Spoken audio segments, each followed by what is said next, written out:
In today's video, we will be going through the story of Yoriichi Sugikuni, the first breathing style user and the strongest demon slayer ever. Yoriichi and his twin brother, Michikatsu, were born into the Sugikuni clan within the middle of the Sengoku period, a time when twins were considered to be an extremely bad omen. Yoriichi in particular was born with an odd birthmark on his forehead, which caused his father to declare that he would kill him. However, their mother flew into a rage and stopped him. It was eventually agreed upon that Yoriichi would be sent to a temple to become a monk when he turned 10 years old. Despite their father's belief that the mark was bad luck, it actually granted Yoriichi incredible physical prowess and the ability to see the bodies of living things in transparency.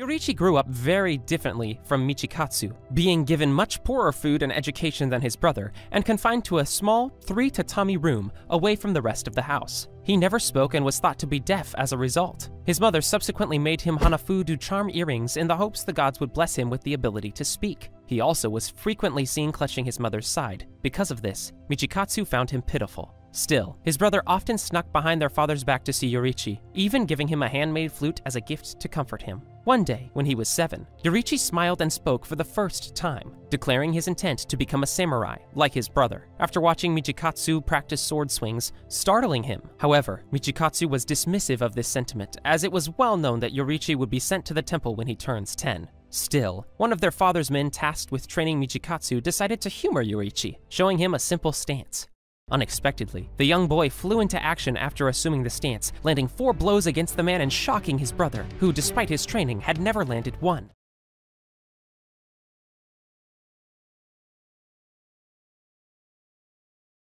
However, Yoriichi couldn't stand the feeling of hitting someone and renounced his goal to become a samurai. Michikatsu often asked him about how he managed to hit the man, and he described what was likely an early form of a breathing style. Rather than talk about the sword and training, he happily told Michikatsu he would rather fly kites with him instead. When their mother passed away from her illness, Yoriichi went to Michikatsu's room at night to tell his brother the news and bid him farewell, planning to leave for the temple that night. He expressed gratitude towards his brother, stating that he would always keep him in mind, and fondly tucked away the flute Michikatsu had made for him earlier. It was later revealed to Michikatsu through their mother's diary that Yoriichi had known everything about their mother's illness, how it weakened her left side, and Yoriichi's frequent attempts to support her and help her move around. It was also revealed that Yoriichi knew his father would make him his heir and send Michikatsu to the temple due to his newfound sword skills. Because of this, Yoriichi ran away from the house before this could happen. Despite this kind act, Michikatsu developed an intense hatred and envy of Yoriichi for continuing to surpass him in everything and continually showing gratitude to gain seemingly nothing. After running straight for 1 day and 1 night without any sign of exhaustion into the mountains, Yoriichi met a girl around the same age named Uta, whose entire family had died. Yoriichi chose to live with her, and after 10 years, Uta and Yoriichi had married, the former becoming pregnant later. Just before the expected arrival, Yoriichi left home to summon a midwife, promising his wife to be back before the sunset. On his way, Yoriichi had helped an old man and lost so much time that he decided to return home and summon a midwife the next day. By then, the sun had already set. When he finally arrived home, he found that Uta and the unborn child were killed by a demon. The tragedy shocked Yoriichi so much that he held her corpse in his arms for 10 days straight and only buried them after a pursuing demon slayer encouraged him to do so. This led Yoriichi to pick up his blade again and train as a demon slayer. Aided by his demon slayer mark and innate talent for swordsmanship, Yoriichi proved to be an incredibly powerful demon slayer. He reunites with Michikatsu after the latter's samurai encampment was slaughtered by a demon, and he was left the sole survivor. Yoriichi killed the creature effortlessly, aided by his breathing technique, later named sun breathing, and wanting to help others, Yoriichi tried to teach it to the other demon slayers. However, no one could match his form exactly. Undaunted, he modified the breathing techniques to suit their strengths. Michikatsu himself tried and failed to learn sun breathing, instead creating his own style he named moon breathing. Soon, Yoriichi encounters Muzan Kibutsuji, the progenitor demon and mortal enemy of the demon slayers, accompanied by Tamayo. Upon meeting him, Yoriichi felt his rampant malicious intent, likening it to boiling magma from a volcano ready to consume everything. It was then he reasoned he was born with the skills and talent to defeat Muzan once and for all. Muzan stated that he had lost interest in swordsmen who employ breathing techniques and performed long sweeps of his arms to outright kill Yoriichi. He dodged them, but instantly realized any of those attacks would be fatal and felt fear for the first time. Seeing into the transparent world, Yoriichi discerned Muzan had 7 hearts and 5 brains that changed position within his body. Seeing his chance, he combined all his forms into a single attack, cutting through them all and overpowering Muzan completely. Muzan was left in disbelief at his inability to regenerate, while struggling to keep his head attached. Yoriichi asked him what he felt was the value of life, but didn't receive an answer. Instead, he turned to Tamayo, but was surprised to see her looking at her master's dismembered body with a hopeful gleam in her eyes.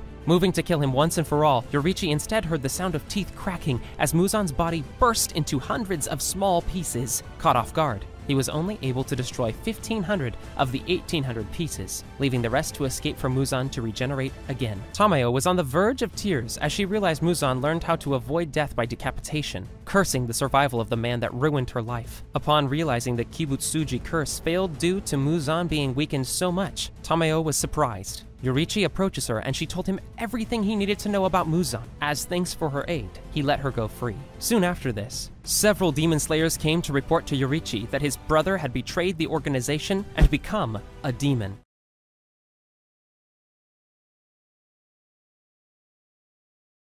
After his banishment, Yoriichi decided he had much on his mind and wanted someone to talk to. He could only picture his friends Sumiyoshi and Suyako, and decided to visit them. He meets Sumiyoshi, sat down with him, and told him his entire story, from the beginning to his banishment from the Demon Slayers. Reminded of his tragedies and speaking of his regret at letting Muzan live and the countless deaths that would follow, Yoriichi grew despondent. Sumire arrives at that moment to ask for a hug. At Sumiyoshi's request, he lifts her up, making her laugh and squeal with joy, causing him to break down in tears and embrace her. While with the Kamados, Yoriichi would be asked to perform the Sun Breathing's forms. He kindly did so, performing all the moves with such grace, he was likened more like a spirit than a human. On his last night, despite being told he was welcome at any time, Yoriichi gave Sumiyoshi his own Hanafuda earrings. Sumiyoshi and Suyako realized that this was going to be the last time he will ever see them. Sumiyoshi called out to Yoriichi as he walked away, calling him to stop.